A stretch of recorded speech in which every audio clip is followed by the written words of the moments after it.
Some buildings don't just change a street. They erase it. They take homes, shops, parks, and turn them into dust. They promise progress, but deliver loss. They stand tall but hollow out the ground beneath them.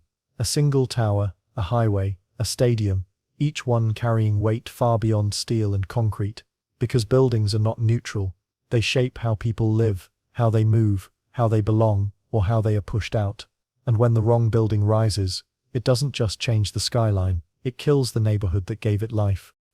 It begins with a cloud of dust. In the summer of 1972, television crews gathered on the edge of St. Louis to record a moment that city officials described as the end of a failed experiment.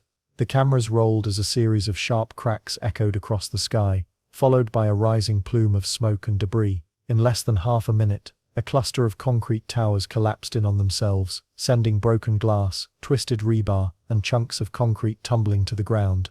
This was the demolition of Pruitt-Igoe, a public housing project once praised as a model of modern design and urban renewal. Only 2 decades earlier, its towers had been celebrated as symbols of progress, with architects and planners from around the world traveling to St. Louis to see what they believed was the future of city living. Now the same buildings were broadcast live as failures, reduced to rubble for all to see. For many who watched the implosion, the event was more than the destruction of an address. It was the collapse of an entire vision of what cities could be.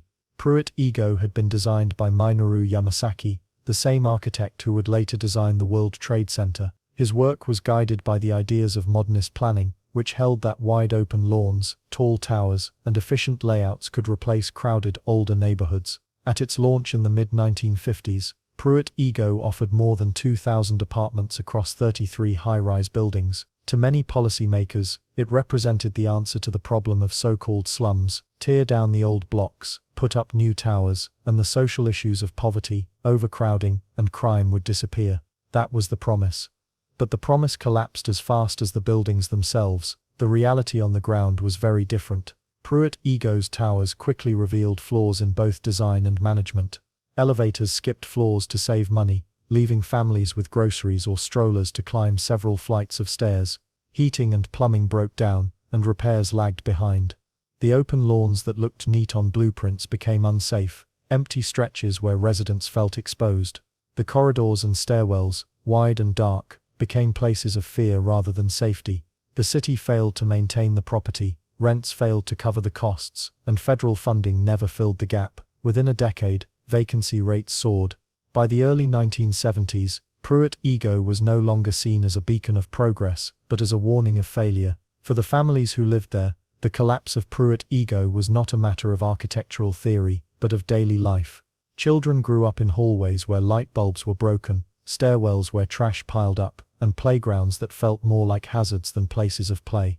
Parents fought to keep their homes clean and safe, even as the wider system crumbled around them. The neighborhood identity that once thrived in older blocks of St. Louis was gone. Those older neighborhoods had corner stores, porches, and familiar faces on every street. In their place, Pruitt-Igoe offered anonymity, isolation, and an environment where people felt disconnected from one another. Community ties that had taken generations to build were dismantled in just a few years. The implosion of Pruitt-Igoe became one of the most famous examples of how a building could destroy rather than strengthen a neighborhood. But the project was not unique. Across the United States during the mid-23rd century, cities carried out what they called urban renewal. Under this banner, planners demolished blocks of houses, small businesses, and cultural landmarks to make way for highways, stadiums, and towers. These projects were sold as solutions to poverty and urban decline, yet the results often fractured communities, displaced thousands of residents, and left behind landscapes that no longer served the people who once lived there. In St. Louis, Pruitt-Igoe's rubble became a kind of symbol. It showed that the problem was not just the bricks and mortar, but the vision of progress itself. The idea that you could wipe away a community and replace it with a building was exposed as deeply flawed. To understand why the demolition carried so much weight, imagine the perspective of a family who had once lived in the older neighborhoods that Pruitt-Igoe replaced. Their street may have been crowded, their homes old, but they knew their neighbors and shared a sense of belonging. When bulldozers cleared those streets to build the new towers, the families were promised a better life. Instead, they were given apartments where elevators broke down and heating failed in the winter. Their children played not in backyards or on stoops but in empty courtyards that felt unsafe. When the towers finally fell in 1972, those families had already been uprooted twice, once when their homes were demolished, and again when their new housing collapsed into disrepair. The demolition was the final act in a cycle that stripped them not only of shelter but of community. Architects and planners later described Pruitt-Igoe as a turning point. In design schools, it was taught as the death of modernism, but for the residents of St. Louis, the death was not about a design philosophy, it was about the destruction of their social fabric. When a building fails, it fails not only as shelter, but as part of a neighborhood ecosystem. That ecosystem includes relationships between neighbors, local businesses, schools, churches and parks. When a single massive project ignores those ties, it risks unraveling them. In St. Louis, the unraveling was complete by the time the dust settled over the demolished towers. The story of Pruitt-Igoe forces us to ask what it means for a building to kill a neighborhood. In one sense, it is literal. The towers replaced existing streets and homes, wiping away the networks that sustained them. In another sense, it is symbolic. The towers stood as proof that planning without people is planning for failure. What rose in the name of progress brought decline instead. The demolition was broadcast across the country because it marked the end of an era, but for those who lived through it, the loss was personal and lasting. The image of concrete collapsing into dust remains powerful today because it captures more than the end of one housing project. It speaks to a wider truth about development and displacement. When buildings are designed and managed without regard for the people who live around them, they do not create renewal, they create ruins. The implosion of Pruitt-Igoe was quick, but the impact stretched for decades. Whole sections of St. Louis never recovered. The lot where the towers once stood remained vacant for years, a scar in the city's landscape. The dust settled, but the neighborhood it erased never returned. It starts with a plan and a sales pitch. After the war, city halls and planning boards promised renewal. They showed bright sketches with clean towers and green lawns. They called old blocks blight. The public saw neat images and heard big words about growth. The message was plain: demolish the old, raise the new, and the city will heal. Money backed the message. Federal programs under the Housing Act sent grants to local agencies. Title funds paid for clearance. The interstate program paid for highways. Banks favored big projects. Eminent domain cleared land. Zoning set height and use. Tax abatements sweetened deals. The machine was set to build large. The pitch spoke to fear as much as hope. Old wood houses looked worn. Roofs leaked. Owners lacked cash for repairs. Trash pickup failed. People with means left for suburbs. Leaders saw a shrinking tax base and empty stores. They felt pressure to do something. A tower and a new road looked like action. On paper, towers solved crowding. Elevators would move people fast. Sunlight would reach the ground. Lawns would give space to play. New plumbing would keep disease down. A single landlord, the housing authority, would enforce rules. Parking lots would hold the cars that clogged narrow streets. The new plan promised a clean break from the past. Highways had a similar case. Traffic engineers mapped flows and bottlenecks. They drew wide rights of way through the city grid. They said grade separation would end jams. The freeway would link home to job and port to plant. Freight would move at speed. The route map sat on the wall like arteries on a chart. The social story was more complex. Clearance took down houses and shops, but it also took down weak yet real networks. A barber knew the elders by name. A grocer extended credit to a parent between paydays. A church ran a food pantry. A porch gave eyes on the street. Kids walked to school in groups. When the bulldozers came, those ties snapped. Families moved to scattered sites. Some doubled up. Some left the city. The new towers did not rebuild those ties. The case of Boston's West End shows the gap between promise and result. Officials marked it as blight. They cleared the whole area. They built high-rise apartments at market rents. The old tenants could not return. A web of small stores and clubs vanished. The city gained sleek buildings but lost a living neighborhood. Detroit's Black Bottom and Paradise Valley saw a similar fate. Jazz clubs closed. Homes fell. An expressway took their place. In New York, the Cross-Bronx Expressway cut through stable blocks.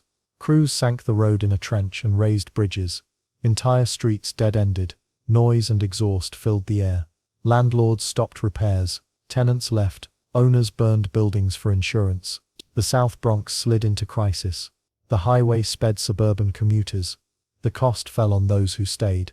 New Orleans has the Claiborne Expressway story. The route runs over a boulevard that once had a green median and oak trees.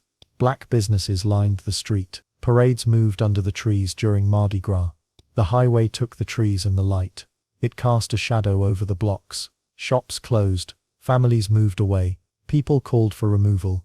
Years later, planners used terms like superblock, separation of uses, and tower in the park. These ideas came from modernist theory. In practice, they erased corner stores and short blocks that made walking easy. They stretched distance between homes and work. They put large parking lots in the core and pushed bus stops to the edge. The system asked every trip to move through a funnel. When one link failed, the whole area stalled. Public housing shows how finance and design shaped daily life. To cut costs, builders removed features like stoops, stoop lights, and front yards. To save labor, they used long corridors and skipped floors with elevators. To deter vandalism, they locked rooms and reduced common space. Each choice looked rational on a spreadsheet. False. The combined result was harsh space. Parents had fewer places to watch kids. Neighbors had fewer chances to meet. Fear rose, and with it, isolation. False. The promise also stumbled on management. Housing authorities depended on rent plus federal support. As costs rose and funding sagged, maintenance slipped. Broken windows stayed broken. Heat went out and came back late. Pests spread. Police patrols came through, but they did not know the residents. Trust fell. Vacancies grew. As occupancy fell, the budget shrank. The system spiraled down.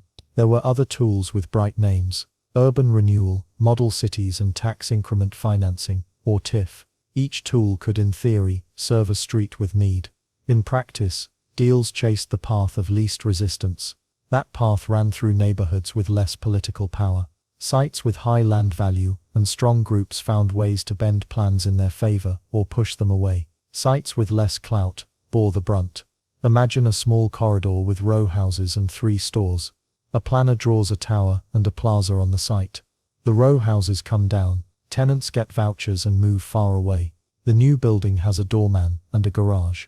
The plaza is empty most of the year. False. The stores that sold bread and school supplies are gone. But a chain cafe moves in, but it does not extend credit or hold a package for a neighbor. Life grows thinner, even as the skyline grows taller. The promise of progress rested on one idea: you can fix a city by fixing its structures. The past shows that people make places work. Design and finance matter, but they sit behind human ties. When plans treat those ties as debris, the cure harms the patient. The lesson is not to halt change. The lesson is to see the full cost before the first wall comes down. Homes, jobs, and schools need time and care to knit strong ties, block by block, together. A new structure often begins with an empty space, but that space was rarely empty before. Something stood there, and with its removal, something else disappears. Demolition clears more than walls. It clears memory, routine, and the slow build of familiarity. A row of small shops might look modest from the outside, but each door holds a set of ties. The barber knows the name of a boy who comes in every month. The grocer keeps a notebook of families who pay on Fridays. The corner cafe serves coffee to the same group of workers before their shifts. These ties form a web that holds a neighborhood together. When the bulldozers arrive, the web is cut.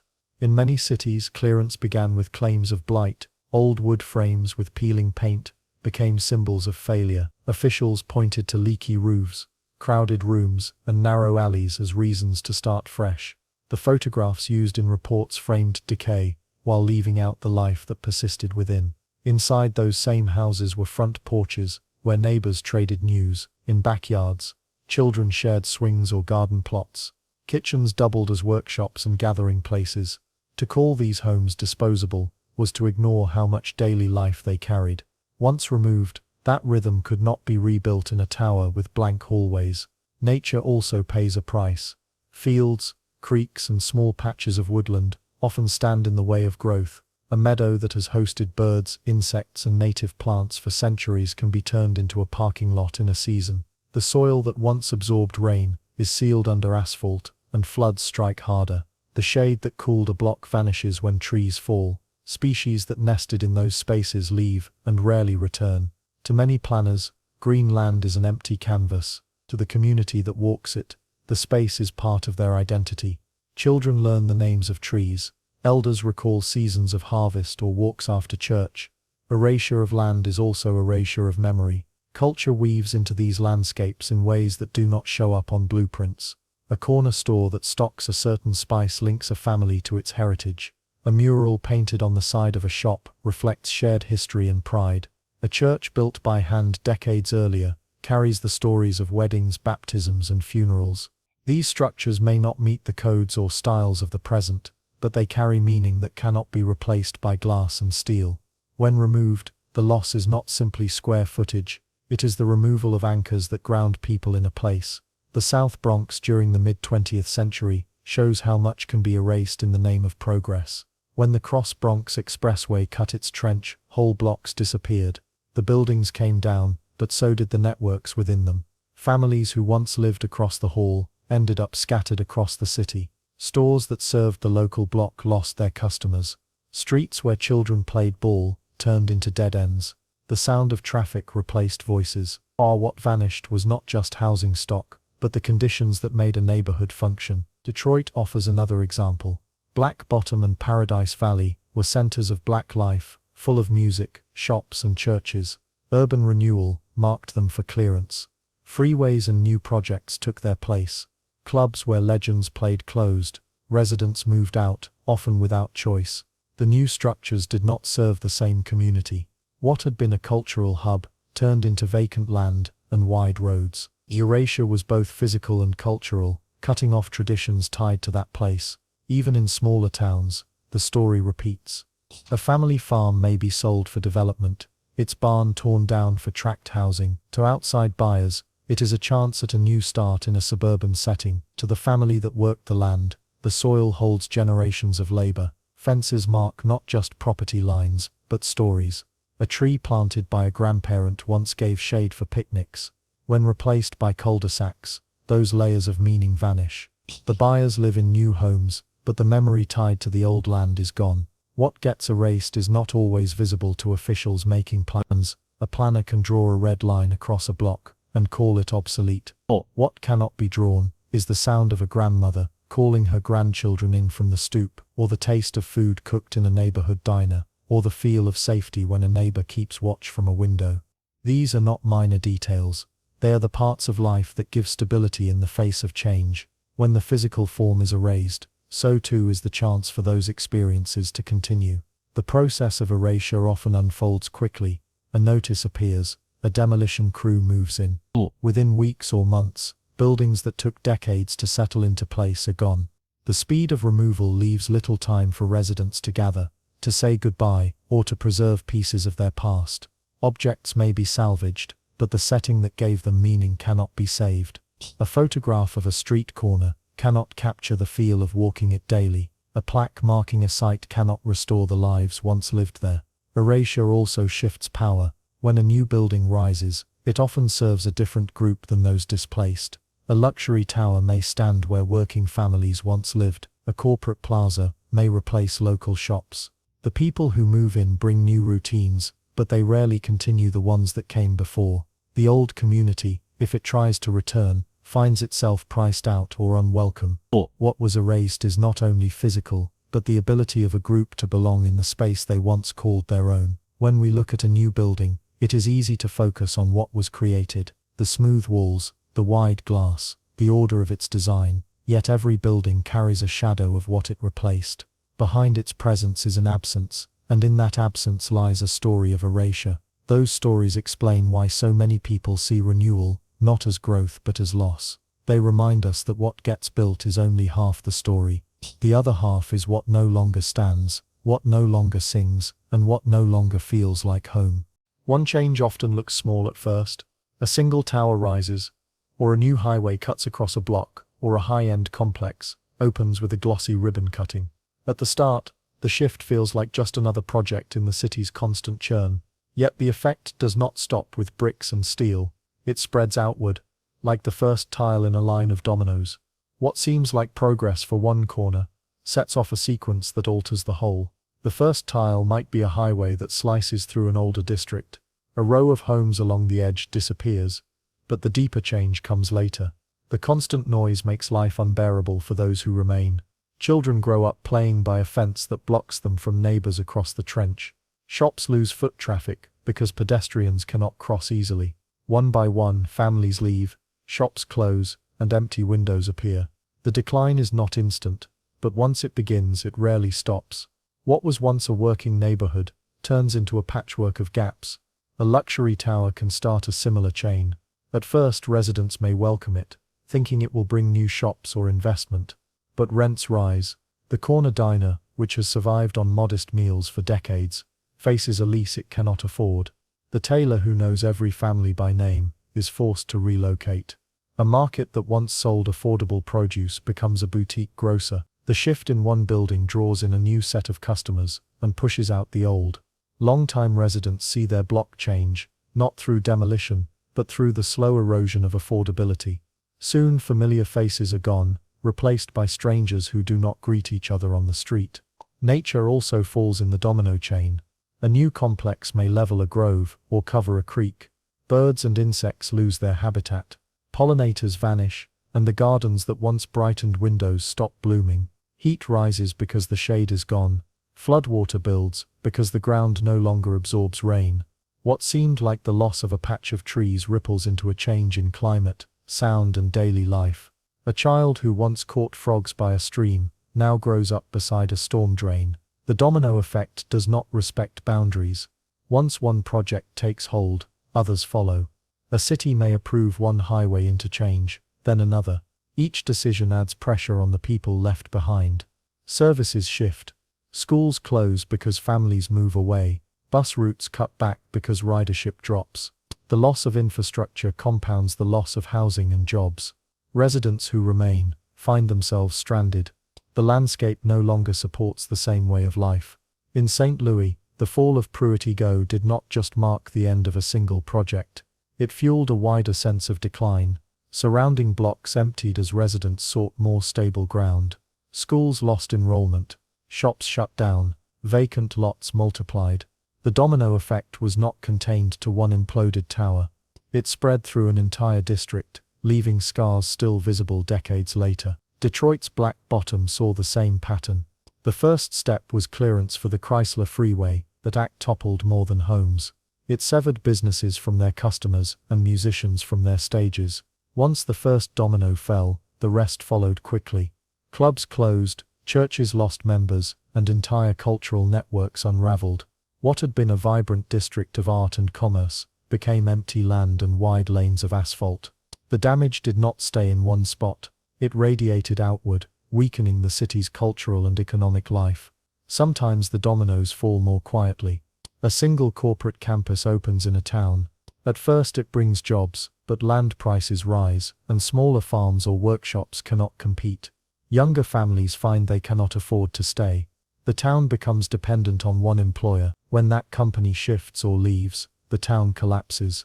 The first building was not just a workplace. It was the first tile in a line that determined the future of the whole community. Once the chain reaction begins, it is difficult to stop. People adapt, but the adaptations often mean giving up what gave the place its identity. The corner store becomes a chain pharmacy. The small school closes, and children are bused to a distant district.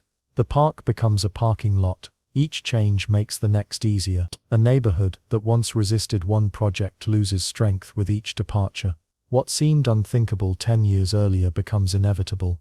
The domino effect also plays out socially. When the first wave of residents leaves, the remaining ones feel pressure. They may worry about crime in empty buildings, or about being isolated without neighbors to rely on. Trust erodes. The bonds that made a neighborhood resilient weaken. Without the network of support, even small stresses, an illness, a lost job, a rent increase, push families to leave. One departure triggers another, until the entire block empties. Even cities themselves can feel the domino effect. A planning decision in one decade sets off problems in another. A housing tower built in the 1950s collapses by the 1970s, creating a stigma around public housing that lasts for generations. A freeway project from the 1960s becomes a barrier to redevelopment in the 2000s. Each choice tips into the next, long after the original decision makers are gone. The momentum is hard to reverse because the tiles have already fallen in sequence. The subtlety of the start makes the outcome more tragic. People may not notice the first domino tip. They may welcome it, or at least accept it as the price of growth. Only later, when the line has already collapsed, does the scale of loss become clear. By then the community, the ecology, and the culture that made the place unique may be gone. What remains is a shell, recognizable by name, but empty of the life it once held. The image of falling dominoes explains why a single building or project carries such weight. It is not just what it does on its own, but what it sets in motion. Each piece leans on the next, until the whole structure of a neighborhood comes down. Understanding that chain is key to seeing why so many communities resist new projects. They are not fighting one building, they are trying to stop the first tile from falling because they know what happens when it does. A new building always leaves marks on human lives. Steel, glass, and concrete rise. But behind them are stories of people displaced and connections broken. When planners draw lines on maps, they rarely show the human toll. For every tower, highway, or office park that appears, someone loses a home, a neighbor, or a sense of belonging. Development speaks the language of growth, but for those on the ground it often feels like loss. When a family is told their house will be demolished to make way for progress, the loss is not just a roof over their heads, it is the end of routines that gave life meaning. Children who once walked to the same corner store each morning find themselves in a new neighborhood, surrounded by strangers. Parents who relied on nearby relatives for childcare lose that safety net when the community scatters. Grandparents who tended gardens in familiar soil are uprooted, their history reduced to rubble. The disruption does not fade with time, it reshapes how families live, forcing them to rebuild from nothing in unfamiliar places. The highways of the mid-20th century are among the clearest examples of this toll. In city after city, wide strips of concrete cut through established neighborhoods, often targeting districts where working-class families and people of color lived. In New Orleans, the Claiborne Expressway ran straight through a thriving black community. Before construction, oak trees lined the boulevard, and businesses flourished beneath their shade. After the project, families were displaced, storefronts closed, and the sound of traffic drowned out what had been a vibrant cultural hub. The highway did more than reshape the landscape, it severed people from one another, erasing bonds that had taken generations to build. Displacement also reshapes identity. When people leave a place, they leave behind not just buildings but a collective memory. A block is not just streets and sidewalks, it is the smell of food from kitchens, the sounds of children playing, the rituals of neighbors checking on one another. Once scattered, those rituals cannot be easily rebuilt. The fabric of community life is fragile, and when it is torn apart by bulldozers or price hikes, it leaves scars that do not heal. For children, the sense of rootlessness can persist into adulthood. They grow up hearing stories of the old neighborhood, but never experience its warmth firsthand. Consider what happened in Boston's West End. In the 1950s, the neighborhood was deemed a slum by city officials and targeted for urban renewal. Thousands of families were forced out, their homes demolished to make way for new towers. Many of these residents were working-class immigrants who had built lives around small shops, schools, and places of worship. Once scattered, the old networks collapsed. Studies years later found that former residents still described the loss with grief, recalling the West End as a close-knit community that no redevelopment could replace. What the city labeled blight, the residents had called home. The human toll is not measured only in houses lost, but in trust eroded. When a government or developer disrupts a neighborhood, it signals to residents that their stability is expendable. People begin to wonder whether their roots matter at all. This distrust can linger across generations. Children watch their parents lose their homes and grow up skeptical of promises attached to the word renewal. Adults see investment as a threat, not a benefit, because they have lived through the cost. The result is a deep cynicism about planning decisions, a belief that progress always comes at the expense of the powerless. Beyond housing, there are cultural losses that cannot be replaced. In Detroit's Black Bottom, demolition for freeways and redevelopment scattered a community that had been a hub for black culture, business, and music. Families lost homes, but they also lost access to clubs, churches, and social institutions that gave them identity. The music scene, once famous for nurturing jazz and blues, never recovered in the same form. Culture is not portable. When people are displaced, the culture tied to place often vanishes. There is also a cost to health. Studies of families forced to relocate show higher rates of stress, depression, and chronic illness. The anxiety of not knowing where you belong, combined with the practical challenges of finding new schools, jobs and services, takes a physical toll. Children may fall behind in school when they are uprooted. Elderly residents often suffer the most, as leaving long familiar surroundings can accelerate cognitive decline. What looks like a simple relocation on paper is in reality a destabilizing shock that affects the body as much as the mind. Even those who are not directly displaced feel the effects. A neighborhood cut in half by a freeway leaves people isolated from friends across the barrier. A playground removed for a new development deprives children of space to gather, limiting social ties. A rise in rents pushes younger families out, leaving behind an older, more isolated population. The community as a whole becomes weaker, less resilient, and more fractured. Loss does not need to be total to be real. Small disruptions accumulate until a place no longer feels like home. The irony is that these disruptions are often carried out in the name of improvement. Planners promise better housing, safer streets, or modern infrastructure, yet the people most affected by these promises are rarely the ones who benefit.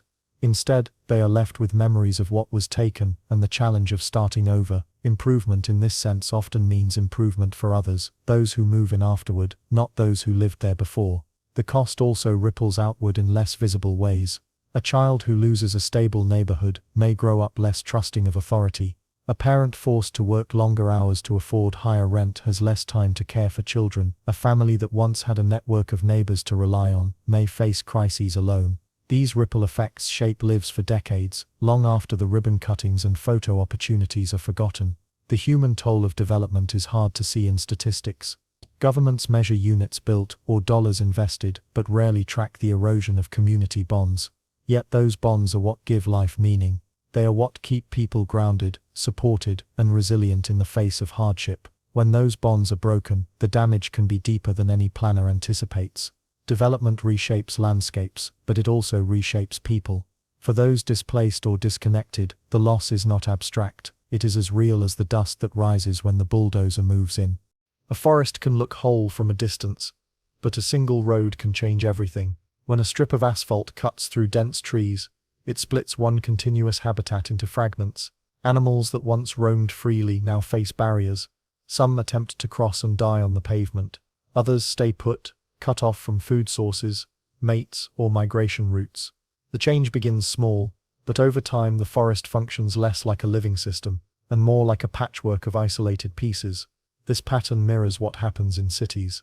Just as neighborhoods collapse when divided, ecosystems break down when fractured. Ecologists call this habitat fragmentation. It does not always mean that the land disappears completely. More often, it means that large connected habitats shrink into smaller parcels separated by roads, farms, or developments. These parcels cannot support the same richness of life. The edges created by roads and fences invite predators, invasive plants, and human disturbance. Scientists describe these conditions as edge effects. A species that needs deep forest to thrive may no longer find enough of it. The interior habitat shrinks, and the creatures that depend on it decline. Consider the example of the Amazon. Logging and road building carve through vast stretches of rainforest. A continuous canopy that once sheltered jaguars, monkeys, and countless bird species becomes riddled with openings. Some animals adapt to the new conditions. Others vanish. Birds that rely on undisturbed understory may no longer survive in fragmented tracts. Large predators that need wide ranges to hunt face starvation or conflict with people. Over decades, the richness of life declines, even if parts of the forest remain standing. What appears on a map as green cover no longer functions as a thriving ecosystem. Wetlands face a similar story. When drainage canals or highways split them apart, water flow changes. Fish populations drop, migratory birds lose feeding grounds, and amphibians that once moved freely between pools are cut off. In Florida, the Everglades have been sliced by levees, roads, and developments. Each new barrier reduces water circulation and fragments habitat for species like the snail kite or the Florida panther. The result is not just fewer animals but an ecosystem that struggles to perform its natural role of filtering water and buffering storms. Human communities downstream also feel the loss. Grasslands, too, suffer under fragmentation. Plains once stretched unbroken for miles supporting herds of bison and pronghorn. Today, fences, highways, and farms divide them into narrow strips. Animals that migrate long distances cannot follow their historic routes. Genetic exchange weakens when herds are isolated. The land still looks open, but its ecological function has been disrupted. The prairies of North America now hold only fragments of the diversity they once supported. Marine environments are not immune. Coral reefs cut by shipping lanes or dredging projects lose their continuity. Fish populations decline when reefs no longer form a connected chain of habitats. Mangrove forests cleared in pieces to make room for resorts or shrimp farms leave gaps where fish once bred and shorelines once held firm.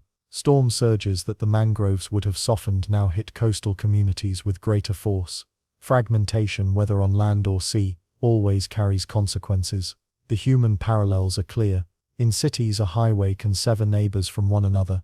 In forests, a road can sever species from their habitats. In both cases, what seems like a small cut has ripple effects. A neighborhood store closes when customers can no longer cross the freeway. A population of frogs declines when they can no longer cross a road to breed in a nearby pond. A local culture fades when people scatter. A local ecosystem weakens when species vanish. The same logic applies across scales. Division leads to collapse. Pollinators show the fragility of these systems. Bees, butterflies, and bats need connected habitats to move between feeding and nesting sites. When farmland or suburbs cut through meadows and hedgerows, pollinators decline. Farmers then see reduced crop yields. What began as a patch of lost flowers ends in food insecurity. The ecological domino parallels the social one. Break the links, and the entire chain weakens. Even soil suffers under fragmentation. When forests are cut into small blocks, the microclimate changes. Temperatures at the edges rise, winds dry the soil, and moisture levels fall. The organisms that recycle nutrients shift or disappear. Seeds that once spread through animals no longer travel as far. Over time, the soil loses fertility. Regeneration becomes harder. What once seemed like a living, self-sustaining system begins to degrade from within. The problem extends to genetic diversity.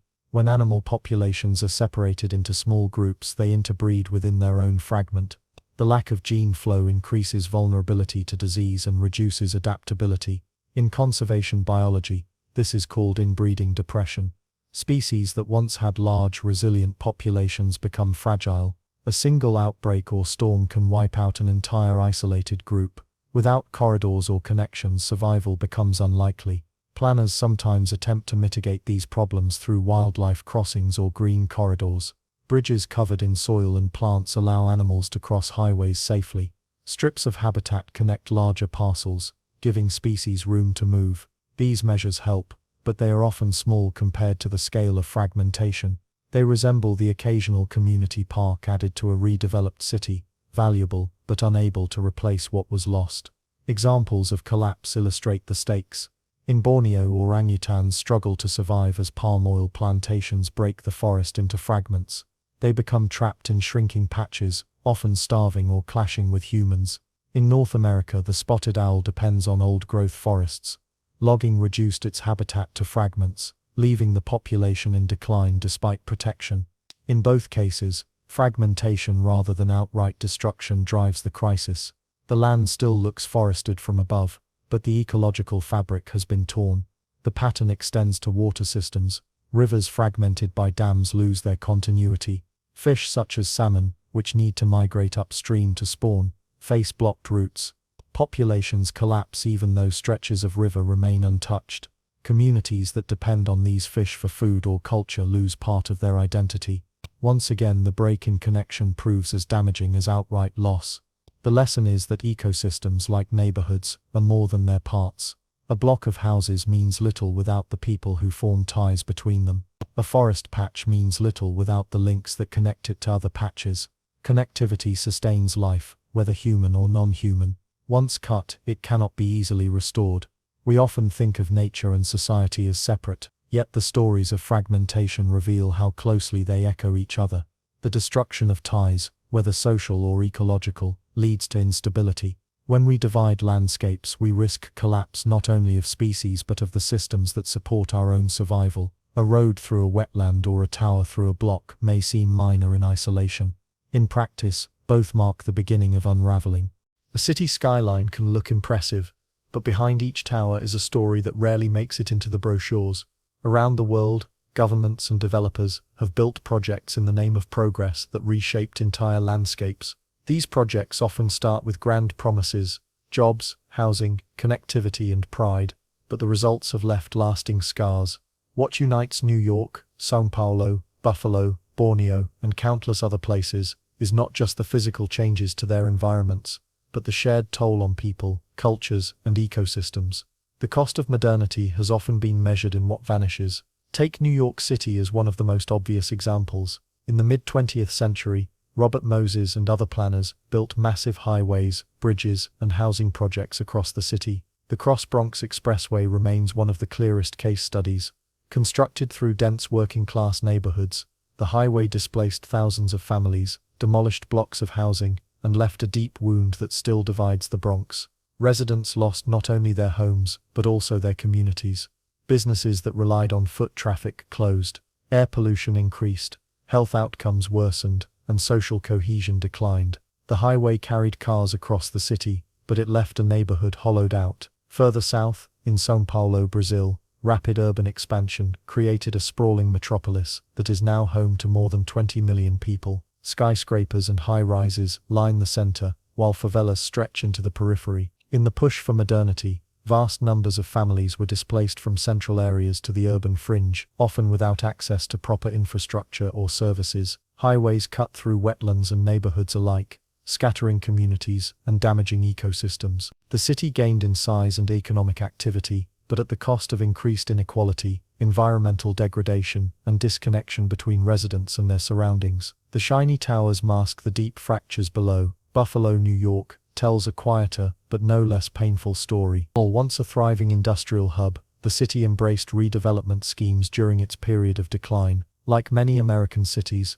Buffalo tore down large sections of its older neighborhoods under the banner of urban renewal. High-rise public housing projects went up, but they quickly became associated with neglect and concentrated poverty. Expressways cut through Olmsted-designed parks, replacing green space with asphalt. The city's population shrank, tax revenues fell, and the very projects meant to save Buffalo accelerated its decline. Today, Buffalo is slowly rebuilding through small-scale community efforts, but the scars of those large-scale interventions remain clear. If cities show how development disrupts human communities, Borneo demonstrates how it disrupts natural ones. In the name of economic growth, vast areas of rainforest have been cleared for palm oil plantations, timber extraction, and roads. These projects have fragmented ecosystems, leaving orangutans, pygmy elephants, and countless other species without the connected habitats they need to survive. The rainforest once served as a carbon sink and a cultural foundation for indigenous groups. Now, large parts of it stand as monocultures or stumps. Local communities have lost land,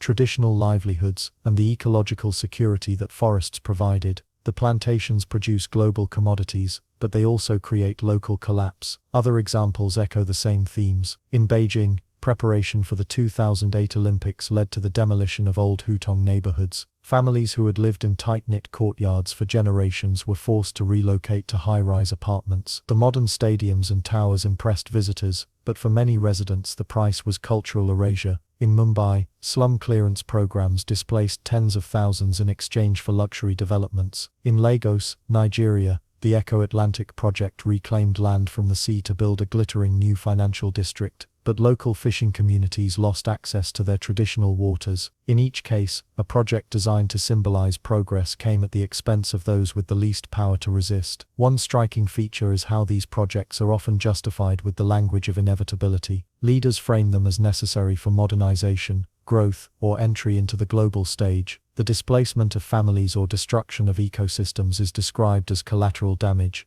yet these costs rarely disappear after construction ends. Instead, they compound over time. A child forced to move when her neighborhood is demolished may grow up disconnected from her cultural roots. A species that loses habitat may never recover. A community split by a highway may see crime rise and trust fall for decades afterward. What begins as a single decision can ripple through generations. There is also a shared pattern of who pays the price. Wealthier districts are usually spared, while poorer ones carry the brunt of demolition or pollution. In the United States, urban renewal projects disproportionately targeted African American neighborhoods. In Brazil, indigenous communities and the urban poor were pushed aside. In Southeast Asia, Small farmers and local tribes lost their lands to plantations. Across the globe, the burden of progress fell on those with the least voice in the planning process. Development often functioned less as a universal good, and more as a transfer of value from the vulnerable to the powerful. Environmental parallels reinforce the pattern.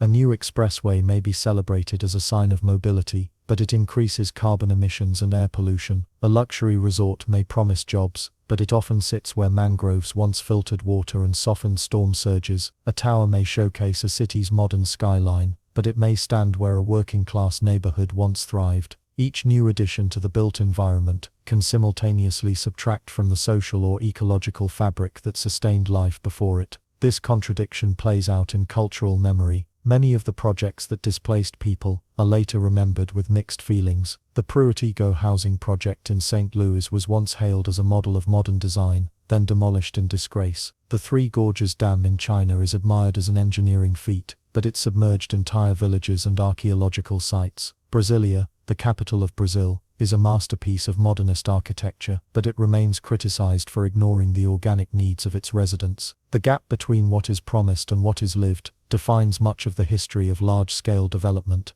Looking at these stories together shows a pattern that is both global and enduring. The same cycle repeats whether in a North American industrial city, a South American megacity, an Asian capital, or a tropical forest. Large projects framed as symbols of advancement leave deep marks that cannot be undone. Towers, highways, dams and plantations may stand tall, but the communities, cultures and species displaced by them live with the absence. From New York to São Paulo, from Buffalo to Borneo, the global stage is filled with the echoes of places that have been fractured in the name of progress.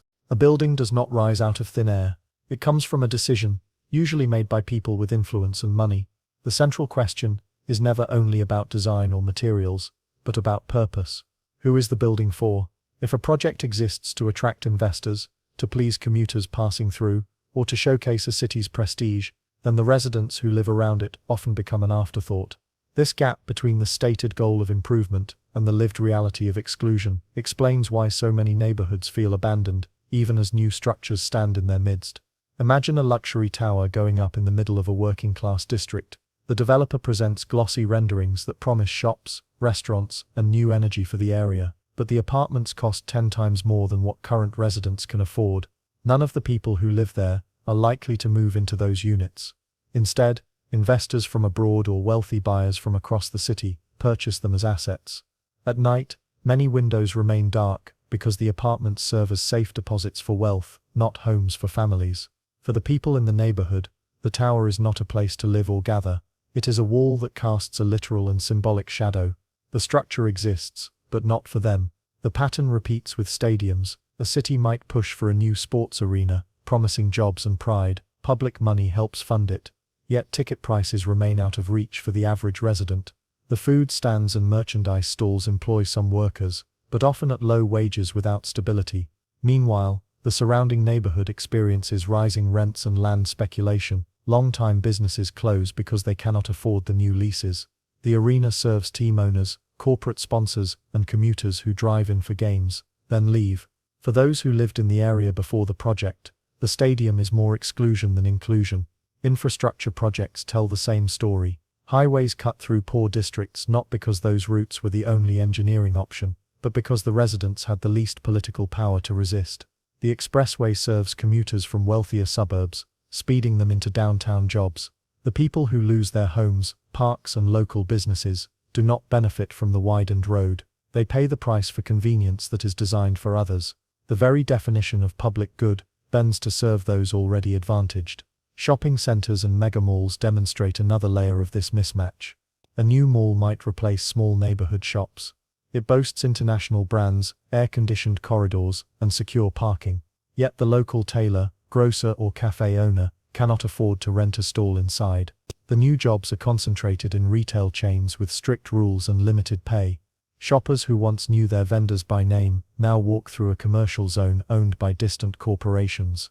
The building presented as a benefit to the community changes the fabric of exchange. The money flows out rather than circulates locally. Again, the project was not truly built for the people who lived there, but for consumers defined by purchasing power.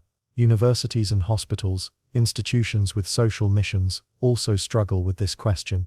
A new medical center may provide advanced treatment, but only for those who can pay or secure coverage.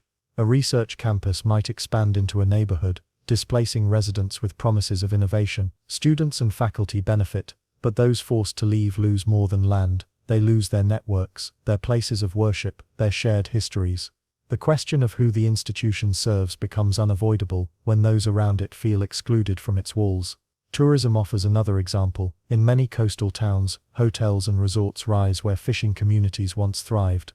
Local governments describe these projects as engines of economic growth. Jobs appear, but most are seasonal and low-paying. The beachfront becomes private property for visitors, rather than shared space for residents. Traditional livelihoods vanish, and local cultures are reduced to entertainment for tourists. The resort was built for outsiders, not for those whose families lived on the coast for generations.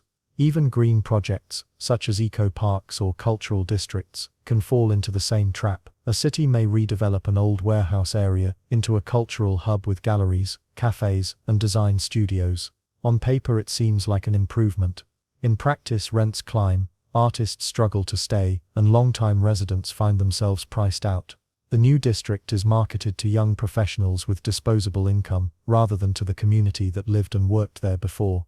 The green facade hides the reality that the beneficiaries are select, not collective. When projects fail to serve residents, they often create resentment. People feel decisions are made without them, over them, or against them. They notice that participation is limited to staged hearings, rather than genuine inclusion.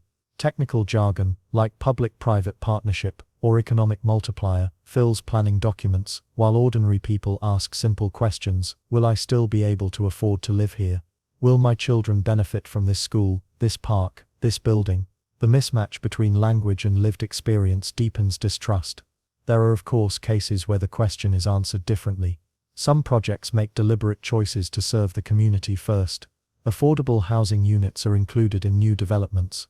Community land trusts keep ownership local. Infrastructure is planned with input from residents, ensuring it meets actual needs rather than projected models.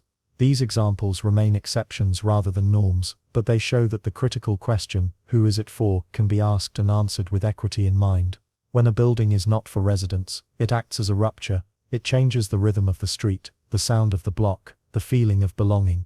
People notice when something rises that has no doors open to them. They feel it when rents rise, when businesses close, when familiar faces leave. The mismatch between the beneficiaries and the displaced is not abstract. It is lived each day in the absence of neighbors, the loss of familiar shops, the silence of empty apartments, or the roar of traffic overhead. The answer to who it is for can be found not in the speeches given at groundbreakings but in the patterns that follow. If the building stands full of lights, laughter and activity for locals, then it was likely built with them in mind. If it stands as a sealed fortress, with guards at the entrance and prices beyond reach, then it was never for them. In every city, every neighborhood, and every landscape, the real measure of development is not the shine of the facade, but the clarity of who is welcomed inside and who is left standing at the gate. A phrase like "the building that killed a neighborhood" sounds dramatic, almost like a metaphor, but it is not an exaggeration. It is a warning. It tells us that even one decision, one construction project, can set off consequences far larger than its footprint. A building is never just concrete and steel. It is a statement of power, a reshaping of land, and a reordering of who belongs.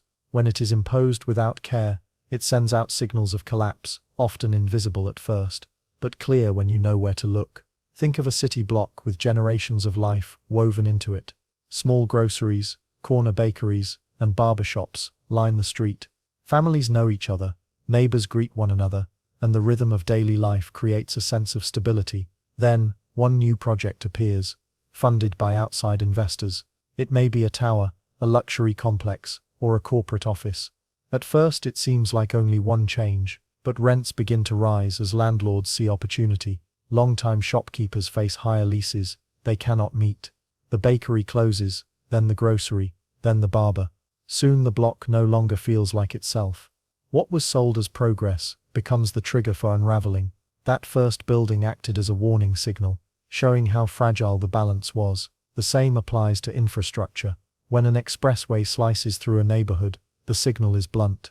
Families lose their homes, Streets dead-end against walls of asphalt, and community ties are cut. At the start, the highway is described as efficient, modern, necessary. Yet the displaced residents know at once that their lives are expendable. They see the signal in their forced relocation, in the silence of bulldozed streets, in the sudden absence of neighbors. What follows, decline in schools, loss of small businesses, rising crime, stems from that first cut. The project was not simply a road, it was the beginning of collapse. Nature gives us parallel warnings. In a wetland, the construction of a single dam or road may appear small compared to the size of the ecosystem, but it cuts migration routes, blocks water flow, and isolates species. At first the decline may not be visible. Birds still nest, fish still swim, plants still bloom, but over time, species vanish, water stagnates, and the wetland loses resilience. The dam or road, like the building in a city, sends out signals. It warns that the system is breaking apart. That fragmentation leads to failure. The destruction is not immediate, but the warning is loud, if you know how to listen. Communities also sense these signals, in subtler ways. When a new tower stands dark at night, because the units are bought as investments rather than homes, residents notice. They see the loss of life, in the absence of lights, laughter, and shared activity. They hear the silence of empty hallways. They understand that this building was never for them, and its presence signals displacement to come. The warning is not written on a billboard, it is carried in the mood of the street, in conversations about rising rents, in fears whispered about who will be next to leave. A stadium offers another kind of signal, built with promises of jobs and pride. It often stands surrounded by parking lots rather than homes. It pulls thousands of visitors on game days, but leaves emptiness the rest of the week. Local residents recognize the mismatch. They see traffic congestion, noise and rising costs, but few lasting benefits. They realize the stadium is a monument to outsiders, not a gift to locals. Its size and presence warn that the neighborhood is being remade, not for those who lived there, but for those who come and go. Warnings do not always come from the built form alone. Sometimes they are found in the language around a project. Terms like revitalization or blight clearance carry signals of erasure. They frame existing communities as problems rather than as people. They suggest that the land is more valuable without those who currently live on it. When residents hear these words, they understand that their future is at risk. The building that follows will only confirm what the language already warned, that they are not part of the plan. Some warnings appear in the speed of change. When developers move quickly, buying up properties, demolishing structures, and erecting new towers without pause, residents feel the ground shift under them. They see familiar places vanish overnight. The rapid pace signals that the process is out of their hands. It creates fear and instability, even before displacement happens. The building itself becomes less important than the rush of construction, which signals disregard for the slow rhythms of community life. There are also cultural warnings. Imagine a community where murals, churches and gathering spaces define identity. A new development erases those sites, replacing them with uniform glass towers. To outsiders, it looks like modernization. To residents it looks like erasure. The absence of cultural markers warns that memory is being stripped away. The new buildings do not only change the skyline, they signal that the community's history has no place in the future being built. Environmental justice movements remind us that these signals are not abstract. Residents often protest early, pointing out risks before collapse becomes visible. They warn about pollution from highways, noise from airports or flooding from paved wetlands. Too often those warnings go ignored until the damage is undeniable. By then the collapse is harder to reverse. The warning was there in the beginning. The building itself was the sign. These warnings matter because they travel. A single project in one neighborhood becomes an example in another. People point to the luxury tower that displaced hundreds, to the stadium that drained public funds, to the highway that destroyed cohesion. They use these cases as evidence when new projects are proposed. Each building that killed a neighborhood becomes part of a collective warning, a story passed from city to city. To treat the building that killed a neighborhood as only a catchy phrase is to miss the point. It is a signal, a flare that rises into the sky. It tells us to look more closely at how decisions are made, who benefits, and who is left behind. It reminds us that renewal without listening leads to ruin. It makes clear that even one misplaced or mismanaged structure can unravel a network of human and natural life that took generations to build. The journey that follows is not a straight path.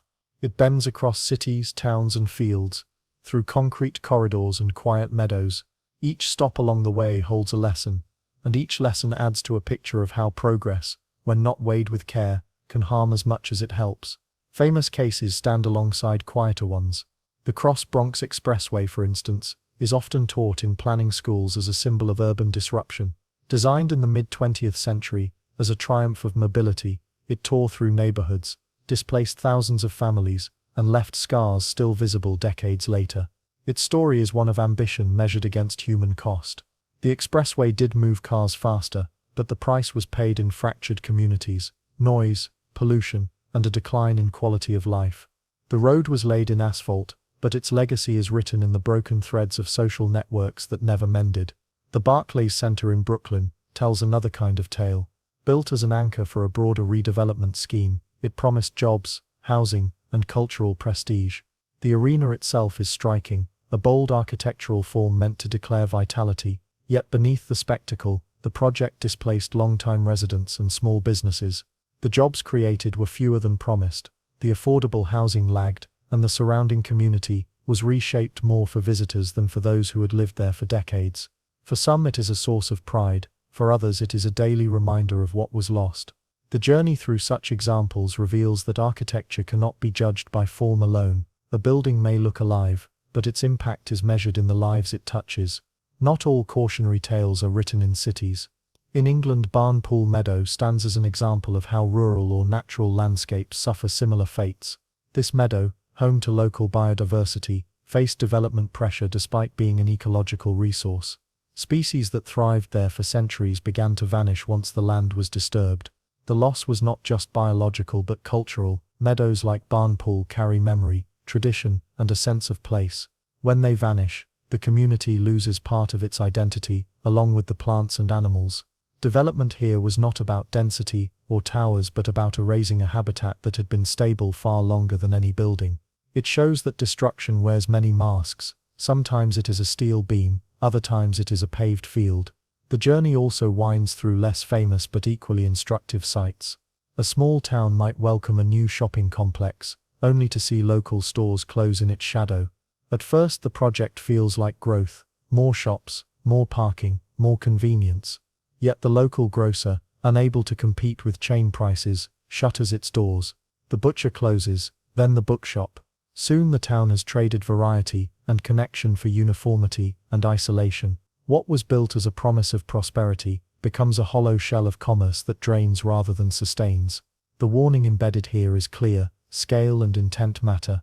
A project designed for profit, without regard for context, carries risks beyond the numbers in its business plan. Another stop takes us to highways in São Paulo, where construction carved into urban neighborhoods.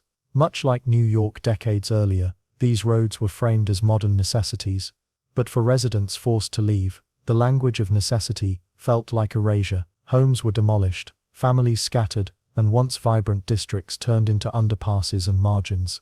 The story echoes across borders, the same logic of speed, efficiency, and progress applied, the same human toll extracted. By tracing such parallels, the journey shows how ideas of development migrate, often repeating mistakes rather than learning from them. In Borneo, logging and development projects cut through rainforests that had stood for millennia. Roads carved for access, open paths for deforestation, and once intact ecosystems fragment. Orangutans, hornbills, and countless other species lose the continuity of their habitat. What was framed as economic opportunity for timber companies left behind landscapes stripped of resilience. Here the cautionary tale is ecological rather than urban, yet the pattern is identical. One project, justified as progress, starts a chain reaction that unravels a whole system. Just as the Cross-Bronx severed neighborhoods, logging roads sever ecological communities. The damage may look different, but the rhythm of collapse is the same. As this journey unfolds, the repetition becomes impossible to ignore. The Cross-Bronx is not an isolated case. It is part of a lineage of projects that placed efficiency over people. The Barclays Center is not a unique arena. It belongs to a class of developments that traded public promises for private gain. Barnpool Meadow is not the only threatened landscape. It represents countless natural sites at risk of being paved or built over. The common thread is the thin line between construction and destruction. What is meant to add can also subtract. What is planned as renewal can end as loss. Consider a family living near one of these projects. In New York, a grandmother remembers the block before the expressway, when her children played safely in the street, and she knew every neighbor. After the road came, the noise was constant, the air grew heavy with fumes, and the familiar faces scattered. In Brooklyn, a shopkeeper near the arena saw foot traffic change. Game nights brought crowds who did not stop to buy from local stores, while regular customers moved away as rents rose. In England, a naturalist mourned the meadow, where he once documented wildflowers each spring. The species declined, and with them, his sense of continuity. These personal accounts are not just background, they are the measure of impact. The built environment writes itself into human memory as much as into the ground. The journey does not offer easy answers. Each case holds complexity. The expressway improved transport. The arena brought visibility. The meadow's development created revenue. Yet when measured against the lives disrupted, the balance tips. The value of this journey is not in pointing to villains, but in tracing patterns. It allows us to see how similar choices play out across settings, cultures, and ecosystems. It warns that the cost of ignoring those patterns is enormous. Each story is a signpost.